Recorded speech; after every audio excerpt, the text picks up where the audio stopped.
कुरा मुख एउटा कुरा गर्नेको के कुरा गर्नु यस्ता घुसघुसीको अस्ति तिम्रै अगाडि होइन मैले फोन गर्दा लाग्यो त तिमीले त फोन लागेन भनेर गइको आँसु झारेर कसम खाँदै थियौ त सबै कुरा तिम्रो चाहिँ पचाइदिनु पर्ने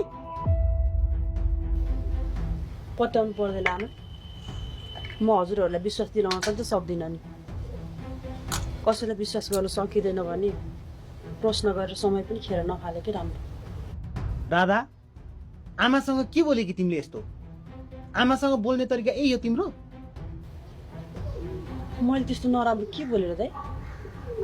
आमाले भन्नुभएको ठिकै त हो नि अस्ति तिमीले हाम्रै अगाडि फोन गर्दाखेरि मोबाइल स्विच अफ छ भन्यौ पछि फेरि आमाले फोन गर्दा फोन लागेछ तिम्रो अगाडि अनि यो कुरामा त तिमी आफै गलत देखियौ नि राधा होइन र होइन योसित किन दोहोरो बोलिरहेको भने राधासित दोहोरो बोलेर सकिन्छ बुढो किन गएको मूल घरतिर घरि त्यहाँ नजा भनिदिएको छु है मैले फेरि हाम्रो पनि समाचार बन्ला नि खुर्कै गाउँ ल आमा म त लागे कान्छाको बारेमा केही खबर आयो भने भन्नु होला मलाई अब खबर दिने दिए त भन्नु नत्र भने के भन्नु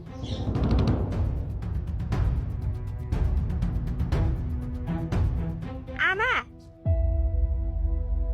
यसो कुरा बुझ्दाखेरि अब त्यताको चुलो चिसै छ जस्तो लाग्यो हजुरको लागि मैले यतै खाना बनाएकी छु है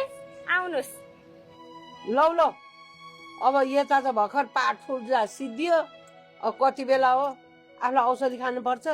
हस् आमा म खाना पस्किँदै गर्छु है त ल ल आमा म खाना यतै बनाइहाल्छु नि किन जानकारी पाठ फुट्दा सिद्धियो अब कति बेला हो 3 बज्छ होला खाजा खाने बेला भोकै बस्नु म अब खाना खानु पर्ने मान्छेलाई यसो समयको याद गर्नुपर्छ पर्दैन औषधि कति बेला खानु अनि अनि त आधी घन्टा त खाना पकाइहाल्छु नि म ल अब तिमी पकाउनु तिमी नै खानु सिमी केलाइदिएछ म उतै गर्छु